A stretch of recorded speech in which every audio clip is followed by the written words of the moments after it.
Good evening, everybody. This is Heidi at the What Can I Do podcast, book club, education division. We've been doing a series of, reading essays and reviewing books and analyzing ideas from certain great thinkers. A series where we're not necessarily reading the whole book, but we're reading either excerpts or what people have said, just because we want their ideas to be out. And if we tried to read the full book, especially with how dense some of them are and how sometimes over my head they are, we'd be here forever and it would be boring and nobody would watch it. So why bother? In any case, tonight's person is the Italian Marxist Antonio Gramsci. It gives an idea of maybe what an Italian Marxist really thought, as opposed to what we all think a Marxist is, me included. Even though my ideas are so different from the general American public, that doesn't mean I'm right. So, Gramsci was imprisoned by the Italian fascist regime in 1926. Ooh, interesting. So 100 years ago to this year. Right. And the notebooks were written between 1929 and 1935 when he was released from prison to a medical center because of ill health. His friend Piero Sraffa had supplied the writing implements and notebooks, and Gramsci died in 1937. So he finished getting everything off of his chest and died. Wonder how often that happens. Right. So he wrote more than 30 notebooks and 3,000 pages of history and analysis during his imprisonment. And the original prison notebooks are kept now at the Fondazione Gramsci in Rome. I don't know what that means, Fondazione, but... Foundation, maybe. Oh, that's good. Very good. Fondazione. Oh, I am so proud of you. In Rome. The reason why I'm reacting like this, by the way, is because that's literally how I teach, and just seeing Rhonda do it too made me happy. These notebooks were initially smuggled out of prison. And Tatiana Schucht, his sister-in-law, sent them to Moscow for safekeeping, and then they came back to Italy after World War II, and then have been preserved by the Gramsci Foundation. but you didn't, right? Okay, I didn't think so. So apparently they were written unsystematically. That might be part of why I found them especially dense, but they're considered a highly original contribution to 20th century political theory. So he drew his insights from other Marxists, of course, but also other people that you may or may not have heard of. The only one that I really know from here is Niccolò Machiavelli, Vilfredo Pareto. I'm not sure. Georges, I'm not sure how to do that. Sorel, Benedetto Croce. I don't know any of them. Have you heard of any? No. Okay. I don't know. His notebooks cover a wide range of topics, including Italian history and nationalism, French Revolution, fascism, Taylorism, Fordism, civil society, folklore, religion, and high and popular culture. You know who that reminds me of? Who? Me. My whole scaffolding and that's not really it is a scaffolding, but I mean schemata, maybe. Is that that's kind of what it is? No? Schema? What I made? Yeah. I don't know. It's a spreadsheet. But it's got a lot more in it than just a spreadsheet. Right. Anyway. But just like this, there were all these different topics because there are all these different expressions and analysis of the human condition. And sometimes when you look at things across across subject matter and what have you, you learn other things. Smuggled out of the prison in the 1930s. Not the dude, but the manuscripts. The first edition was published in 1947 and won the Viareggio Prize a few months later. He got that was a posthumous award. So here are some of the ideas that are associated with Gramsci. cultural hegemony. So cultural hegemony, dude, is the dominance of a culturally diverse society by the ruling class who shape the culture of that society, so that the worldview of the ruling class becomes the accepted cultural norm. You mean like calling it white and giving them all extra privileges so everybody tries to act all white and then the whole culture is acting like that subgroup in order to get the goodies? Mm. Is that what you think that meant? More or less, yeah. Would you paraphrase that? Oh, well. Or point out what I missed?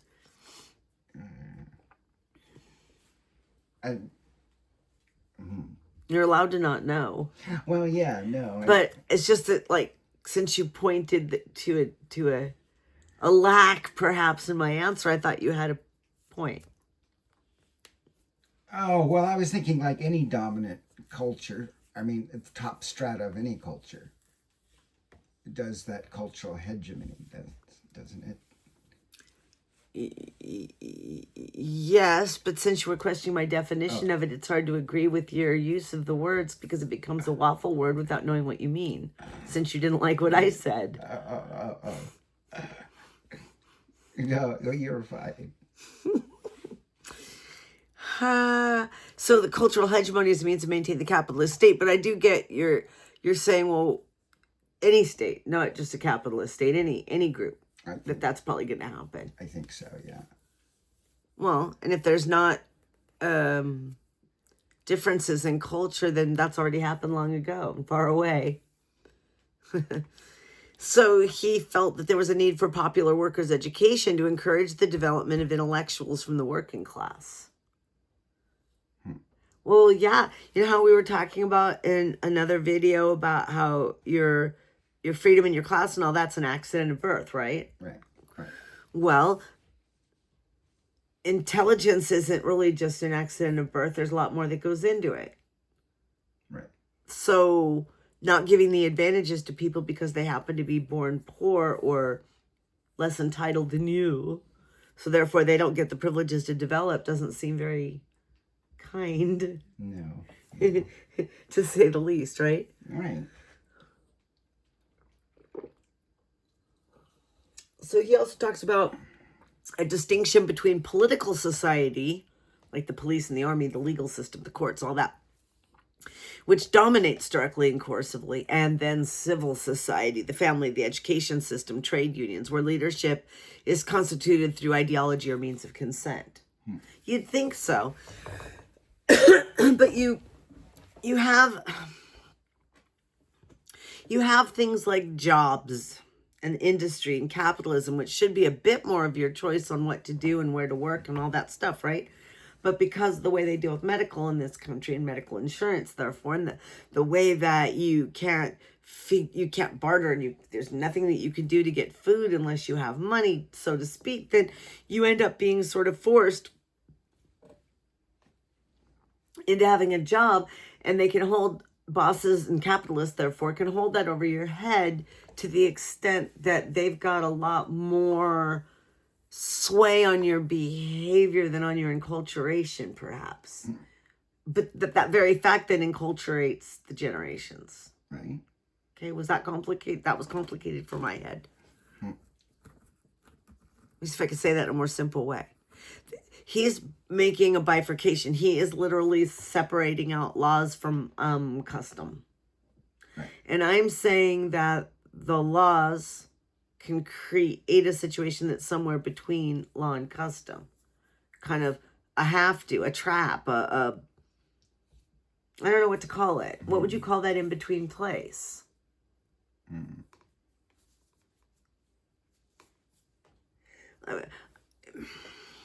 Even this is a little different, but marijuana might be legal, but if they say you can't smoke it anywhere, what good is that legality?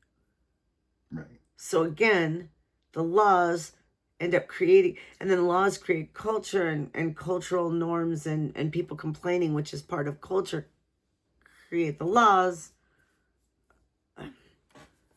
So, well, I appreciate the bifurcation so that we can discuss it. I don't know that I think it's a clean break and there's nothing else.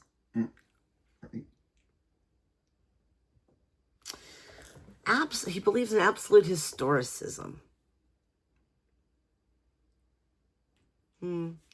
So that's where you study phenomena, you study ideas and beliefs, understanding where they developed and what they were thinking at the time, what they meant at the time, what the culture was and where that fit into their culture at the time.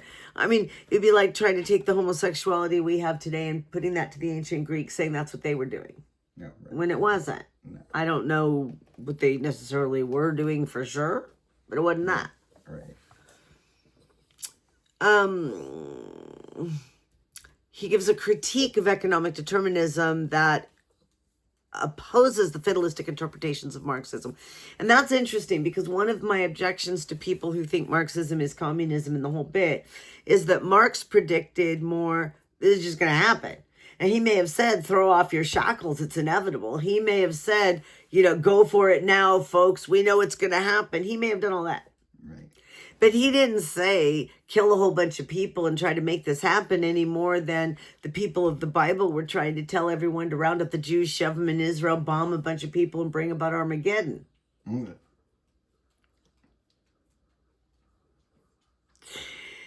So anyway, Marx believed that this was just going to happen. It was fatalistic, determined that, or maybe not, sort of determined, if nothing else, this. Y'all keep acting that way and karma's going to bite you in the butt.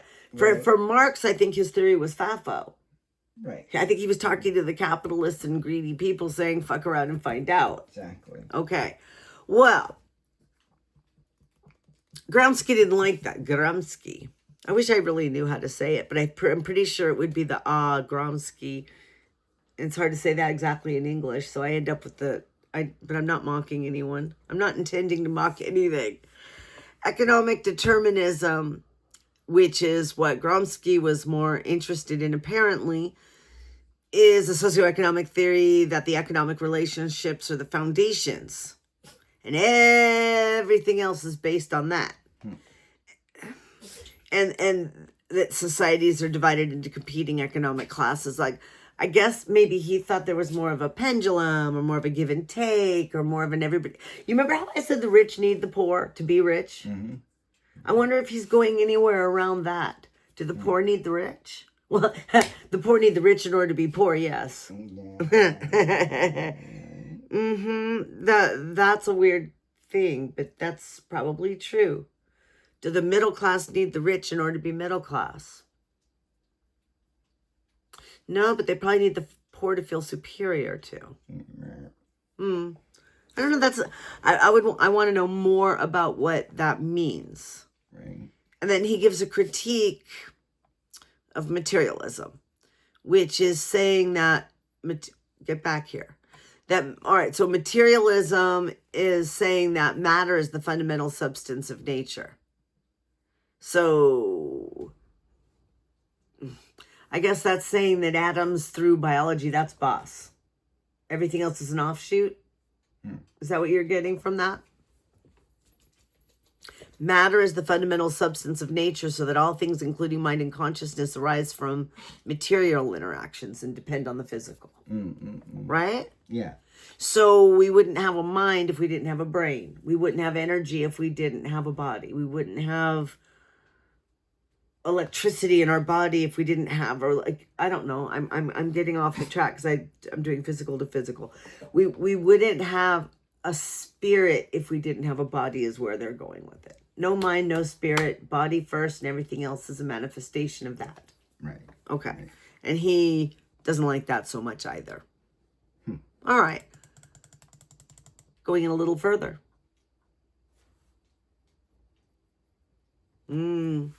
So somebody tried to kill Benito Mussolini, and he was so upset at this that they arrested Gramsci. I'm sure there's more to the story. Wow. Right. Because he was a communist, and probably the communists were who ostensibly who would have hated Mussolini the most. But But I know that fascists made comments about socialists when they were sometimes just poor people that were really looking for workers' rights, not doing anything nefarious, kind of more like, what's his name that Putin recently killed? Navalny. And I'm not saying anything about who's innocent and who's not. And somebody who wants a rebellion is a threat to your way of life. I can go all those directions. But the truth is that fascists hurt people, and the objections to fascism are based on not wanting to hurt people. And socialists make mouth noises at first about wanting to set people free, and the fascists who don't want people set free despise the socialists. Now, what the socialists need to develop into, who knows? Marx had a utopian idea. We already know you can't have utopias. We've discussed that before. But this is back when Ski and Marx thought so. Right. This guy's coming along going, oh, I don't know. I see what you see. I see the oppression. I see the anger. I see the this. I see the that. I see the greed. I don't think it's going to do that. Now, at this point, looking at things, I'm afraid I think that Gramsci might have been more correct than Marx in that area. I don't know yet what he said. Now, so hegemony, and it comes up again. I think that's funny. Oh, this is different. So it's the political, economic, and military predominance of one state over the other. I see. So you can have hegemony in the world, but you could have hegemony within. You could then have it like within an HOA board where some people think that they're going to take over and be superior to the other people. Mm. No, I'm kind of kidding on that, but it would be where maybe 3 members of the board feel like they know how to run the board, and so they make everybody else just do what they want. That's closer, right? Mm-hmm.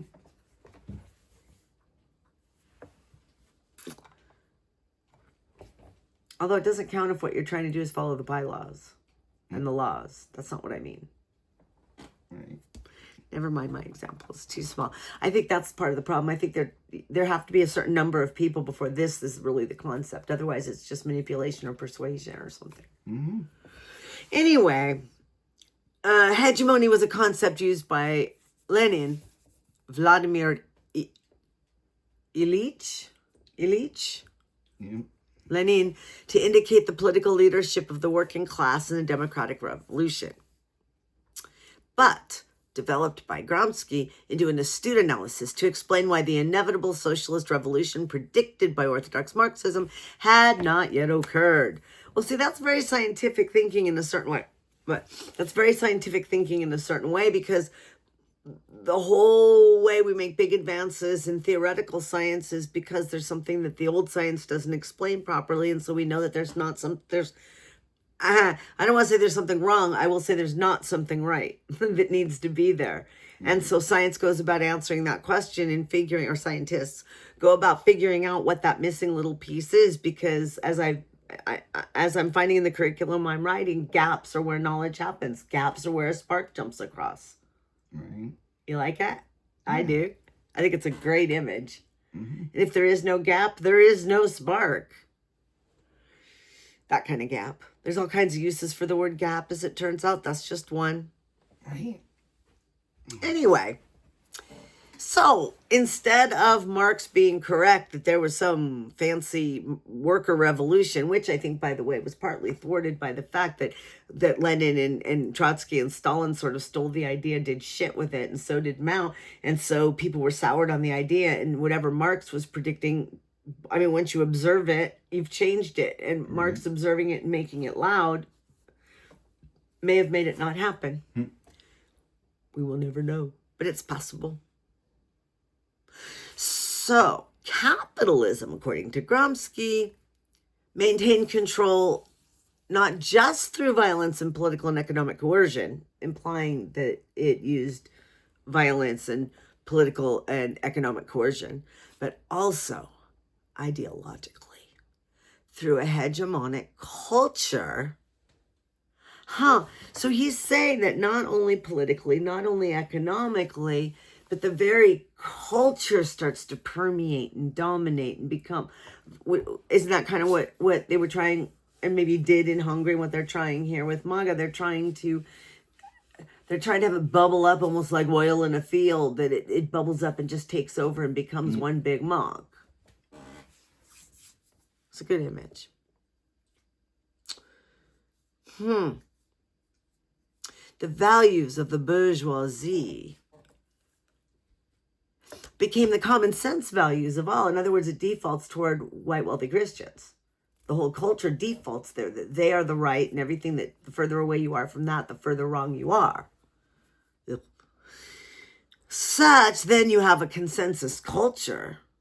And then people in the working class start identifying their own good with the good of the bourgeoisie, and then they help to maintain the status quo rather than voting, and that's why people vote against their own interests. That's why. Because they have been coerced and Christianed and placated and Walmarted and whited and patriarched into accepting that these values are somehow and will sometime be in their benefit. But they're not. He feels that the working class needed to develop a culture of its own. And at that point, see, now that's what blacks did. That's what Latins do. They have all developed these cultures of their own where they don't need. Remember when I said about dumping the money of the billionaires? This is what I'm talking about. Right. You develop your own systems and your own culture and your own life where you don't need the approval of, or the culture of those other people. Because if you keep trying to have their culture that they're paying for, you'll never have it as good. You'll end up with Walmart crap. Right. But if you're not trying to be like them, and instead, like, I can't afford to buy fancy paintings that people are paying hundreds of millions of dollars for, but I did manage to paint some stuff I like to look at. Is it professional? No. Is it the best art I've ever seen? No. Does it speak to me personally? Yeah. Right. What are you going to do? The idea is to build a life that's authentic for you, that you enjoy, where you're not depending on their opinions or their money or their goods as much as possible. It's hard when we're talking about like medicine. Well, yeah. But we're going to need a rural clinic. We're going to need a rural clinic. Everybody's going to need to bring little local clinics where a lot of good things get done, and with the heliopad on top, work together as a community to buy a helicopter and start fixing the problems yourselves instead of looking to the county and the state and the feds, because, dude, capitalists aren't in it for you. No. And if we keep electing capitalists to do that work, if we allow hegemony to make us think that we need rich people to run things, we're going to get what we get. Right. Moving on.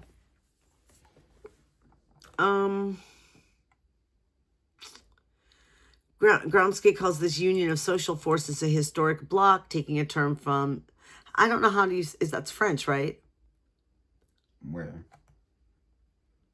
Oh, yeah. What do you think? Georges Eugène Sorel? Close enough. So anyway, oh wow, he's inspired movements under the banner of Sorelianism. Well, apparently this bloc forms consent to a certain social order, reproduces the hegemony, the dominant class. And anyway, they've developed, and Gramsci furthered the theory, that's saying that there's a superstructure. That's kind of what the point was. In both maintaining and fracturing relations of the base. And I'm thinking that this kind of a thing, this superstructure. Oh, I see. Well, let me back up before I say what I'm thinking, because I could sound real silly if I don't know what I'm talking about. In Marx's theory, based on superstructure, are concepts that explain this relationship between the economic foundation, that says in its other social forms, so I don't know what that means yet. The base consists of the social relations of production, the economy structure, and people enter into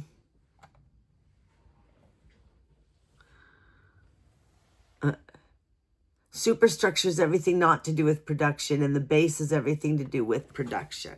So I guess what they're implying here is that the production itself influences culture, which influences production, which influences culture and law and world politics and whatever's, which comes around and influences, again, the production. I'm sure that's basically the case. Right. I don't know if the meaning that they're going to attach to it is what I'm going to agree with, but as far as that goes, I see that structure. So Gramsci is saying that it's very important that the superstructure maintains and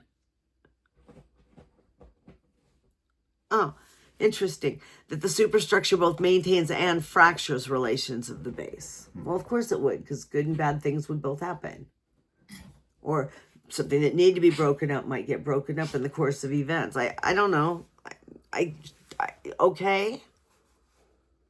So and this is probably really true, he's saying that in the West, bourgeois cultural values were tied to religion. I think that's almost always the case. Mm-hmm. And therefore, much of his polemic against hegemonic culture is aimed at religious norms and values. I can't disagree with that. I don't like it when people pull out their Bible and tell me how I should be behaving because their Bible says so. That makes me unhappy. So for Gramsci, Marxism could only supersede religion if it met people's spiritual needs. Well, then that made the communism pretty bad because it specifically took away any outlet for spiritual needs. So, wow. And for Gramsci, hegemonic dominance ultimately relied on coercion. Yeah. And in a crisis of authority, the masks of consent slip away, revealing the fist of force. Like putting Native American children in missions and, quote, schools. I could go on. And then another thing was that Gramsci gave a lot of thought to intellectuals in society. And he thinks that all people are intellectuals and all have intellectual and rational faculties, but not all people have the social function of intellectuals. I don't know if that was where I would have gone with that. I tend to think that's true, that all people are intellectual, and I would say that their interest and life experience shapes it. Right. And that not all people have the command of words and symbols to express, or the tools of analysis to express their actual thinking. Mm-hmm. Something like that. He said modern intellectuals were not just talkers, but directors and organizers, building society and producing hegemony by ideological apparatuses such as education and the media. Interestingly enough, he's seeing those as being more conservative elements that contain the dominant culture's norms and behaviors, and puts it sort of as a cover on everyone else. And that those people are being conservative to do that, whereas right now, the so-called conservative politicians are talking about the liberal media, who are trying to impose liberal hegemony. Right. Interesting what? He talks about a traditional intelligentsia, which sees itself as a class apart from society, and the thinking groups which every class produces from its own ranks organically. Right. Well, but, you can decide that you need to educate people, and then when you educate people and they get older, they become that new, I don't know. I'm not quite sure what I'm trying to say yet, but people start off fresh and hippies, and they start off with ideas, and they don't want the hegemony. They want to rebel against the creeping hegemony, and they push back on it, and they develop all these new exciting things. The old people push back and push back and push back. And by the time you finally are allowed to live in your new value system, you have these kids with these damn new things trying to ruin what you set up. All right. So,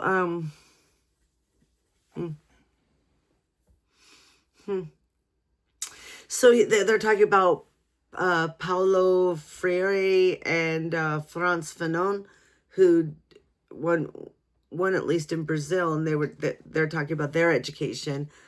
I know Fanon is somebody we're going to read something from later. So what else does Gramsci talk about? He says the capitalist state rules through force plus consent.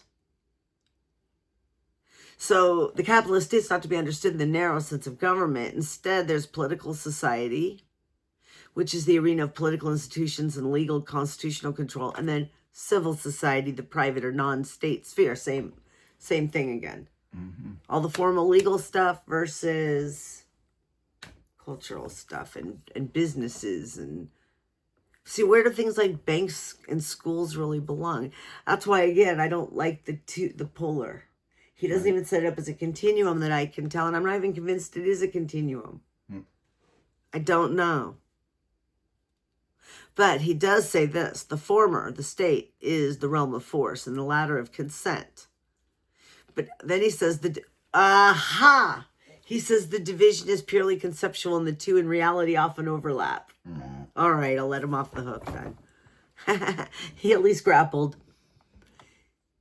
So he says hegemony lies under modern capitalism, and the bourgeoisie can maintain its economic control by allowing certain demands made by trade unions and mass political parties within civil society to be met by the political sphere. And that's why you have the Democrats and the Republicans, because one puts on the pressure and the other one opens up just a little bit and lets the pressure off so that people don't revolt. Then they tighten it back up. These guys do their stuff. Everybody gets mad. These guys let the pressure off a little bit.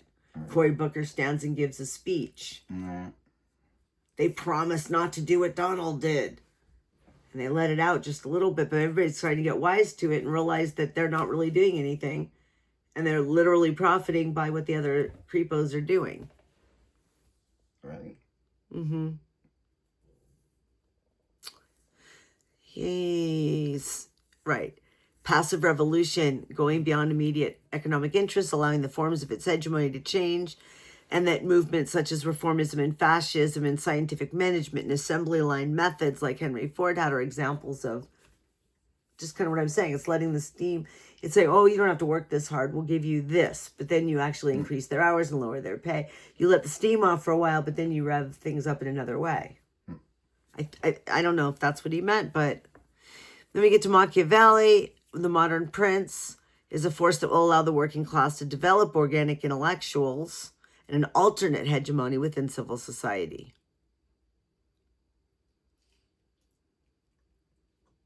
That the Revolutionary Party is the force that will allow the working class to do so. Yeah. Will it, though?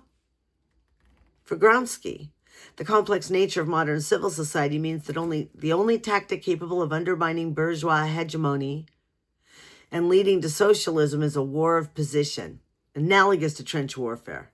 The war of position would give way to a war of movement or frontal attack.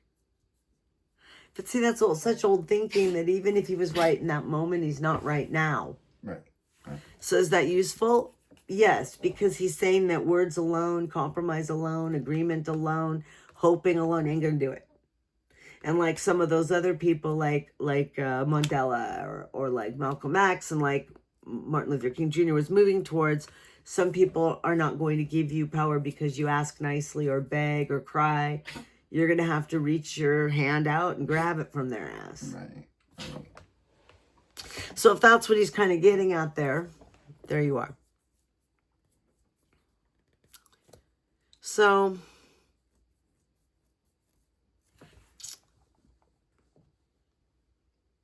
I'm kind of good.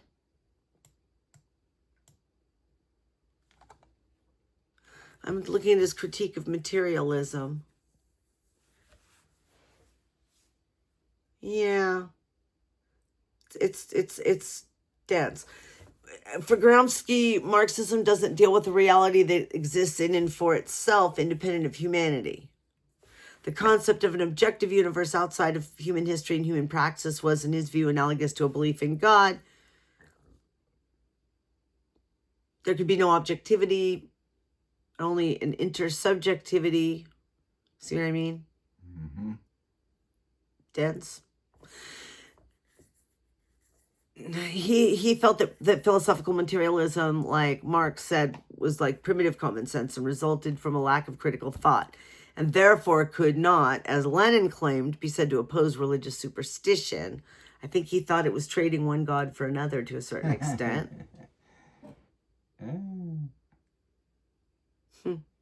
So Gramsci, it says, resigned himself to the existence of this arguably cruder form of Marxism. The proletariat status as a dependent class meant that Marxism could only be expressed in the form of popular superstition and common sense. Nonetheless, it was necessary to effectively challenge the ideologies of the educated classes, and to do so, Marxists must present their philosophy in a more sophisticated guise and attempt to genuinely understand their opponent's views. Well, everybody should do that. Right. You should present your philosophy in the most sophisticated guise and attempt to genuinely understand your opponent's view. What? Okay. I get his point, though. I'm not sure I agree that they should just accept their lot in life. Right. But I think he's saying accept your lot in life, accept the fact that you're going to just have steam let off and not get anywhere or fight. Now, if he's saying that, that's a little different. Right. How did you hear it? Well, kind of like that. There's some action to it. You said that, there was that whole movement thing. So, If you don't have a movement, give it a rest. Would he be telling us that right now? Have a movement or give it a rest? you might. Well, what say you? Drop us a comment. Like what we have to say. Maybe even subscribe. We're on our way to 55.